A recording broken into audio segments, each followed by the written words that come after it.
ലോക്സഭാ തെരഞ്ഞെടുപ്പിൻ്റെ വിഷയം തന്നെ പറയുന്നു. കോൺഗ്രസ് ഒരു രാഹുൽ ഗാന്ധി വഴി ആ ഒരു മൂവ്മെൻറ്റ് നടത്തിക്കൊണ്ടാണ് കോൺഗ്രസ് അങ്ങനെ ഒരു പൾസിലേക്ക് എത്തിയത്. ആ ഒരു വിജയത്തിൻ്റെ ഒരു വൈബിലേക്ക് കോൺഗ്രസിന് എത്താൻ കഴിഞ്ഞത്.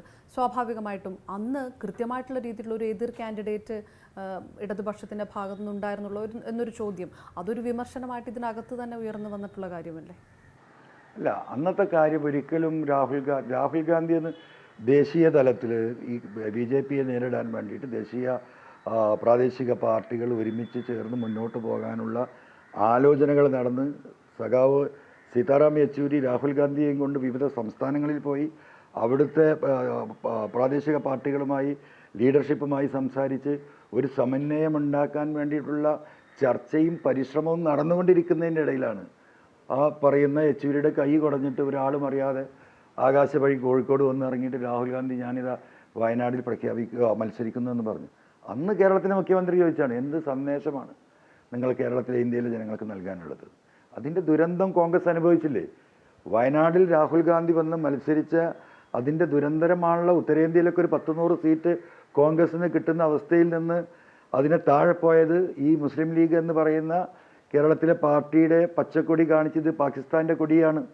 ഇന്ത്യയിലെ ഹിന്ദുക്കളെ ഭയപ്പെട്ട് പാകിസ്ഥാനോടൊപ്പം നിൽക്കുന്ന മലപ്പുറത്തെ മുസ്ലിം ലീഗിനോടൊപ്പം ഇതാ പാകിസ്ഥാൻ പാർട്ടിയോടൊപ്പം രാഹുൽ ഗാന്ധി ചേർന്നിരിക്കുന്നു എന്ന് പറഞ്ഞ് രാഹുൽ ഗാന്ധി നടത്തിയ രാഷ്ട്രീയ പ്രചരണത്തിൽ മുസ്ലിം ലീഗിൻ്റെ പച്ചക്കൊടി കാണിച്ചിട്ടാണ് നോർത്ത് ഇന്ത്യയിൽ അന്നുണ്ടായിരുന്ന കോൺഗ്രസിനെ അനുകൂല സാഹചര്യങ്ങൾ പോലും ഇല്ലാതാക്കി.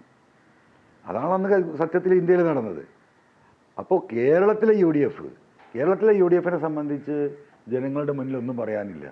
ഈ പറയുന്ന അവിടെ നടത്തിയ കള്ളപ്രചരണങ്ങൾ മുഴുവൻ പൊളിഞ്ഞു. LDF വീണ്ടും അധികാരത്തിൽ വന്നു. ഇപ്പോൾ അവരുടെ മുമ്പിൽ അവർക്ക് ആകെ രാഹുൽ ഗാന്ധിയെ മുന്നിൽ നിർത്തിക്കൊണ്ടുള്ള ഒരു തുരുപ്പ് ഷീട്ട് ഇറക്കിയിട്ട് എന്തെങ്കിലും കേരളത്തിൽ നേടാൻ കഴിയുമോ എന്നതിനപ്പുറം കേരളത്തിലെ രാഷ്ട്രീയത്തിൽ UDFനെ സംബന്ധിച്ച് കോൺഗ്രസിനെ സംബന്ധിച്ചോ ഒരു പ്രതീക്ഷയില്ല. അപ്പോൾ ഇനി അത്തരത്തിലുള്ളൊരു സാഹചര്യം, കാരണം ഇന്നിപ്പോൾ ഇന്ത്യ മുന്നണി വീണ്ടും തട്ടിക്കൂട്ടി റെഡിയാക്കി പോവുകയാണ്. അതിനെ നേതൃത്വം നൽകുന്നു എന്ന് പറയപ്പെടുന്ന വ്യക്തി ഈ രാജ്യത്തെ RSSനെതിരെ BJPക്കെതിരെ അതിശക്തമായ നിലപാടെടുക്കുന്ന ഇടതുപക്ഷ പ്രസ്ഥാനവും അതിൻ്റെ ഗവൺമെൻറ്റുമുള്ള ഒരു സംസ്ഥാനത്ത് വന്നിട്ട് ഒരു ഇടതുപക്ഷ സ്ഥാനാർത്ഥിക്കെതിരെ വീണ്ടും രാഹുൽ ഗാന്ധി മത്സരിക്കുക എന്ന് പറഞ്ഞാൽ അത് എത്രമാത്രം രാഷ്ട്രീയമായ വഞ്ചനയാണ്. അത് നമുക്ക് എങ്ങനെ അംഗീകരിച്ചു കൊടുക്കാൻ കഴിയും? അങ്ങനെയാണെങ്കിൽ വയനാട്ടിൽ വീണ്ടും രാഹുൽ ഗാന്ധി മത്സരിക്കുകയാണെങ്കിൽ ശക്തനായിട്ടുള്ള ഒരു കാൻഡിഡേറ്റ് അവിടെ ഉണ്ടാകണം. അതിനുള്ള ഒരു നീക്കം ഇടതുപക്ഷത്തിൻ്റെ ഭാഗത്തു നിന്ന് സ്വാഭാവികമായും കഴിഞ്ഞ പ്രാവശ്യത്തെ പോലെ അങ്ങ് എന്താ പറയുക എളുപ്പമില്ലെടുത്ത് എള്ളെറിഞ്ഞ് പോയി കളയാം എന്ന് രാഹുൽ ഗാന്ധിയും കോൺഗ്രസും വിചാരിക്കുന്നുണ്ടെങ്കിൽ ഇപ്രാവശ്യം അങ്ങനെ അങ്ങ് എള്ളെറിഞ്ഞ് പോകാനൊന്നും സാധിക്കില്ല. കേരളത്തിലെ കഴിഞ്ഞ 5 വർഷം മുമ്പ് കേരളത്തിലെ ജനതയുടെ മുന്നിൽ അവർ നടത്തിയ പ്രസ്താവനകൾ, ജനവഞ്ചനകൾ, എല്ലാ കാര്യങ്ങളും MP-മാർ പാർലമെൻറ്റിലെടുത്ത നിലപാടുകൾ ഇതെല്ലാം ഇന്ന് കേരളത്തിൽ ചർച്ചയാണ്.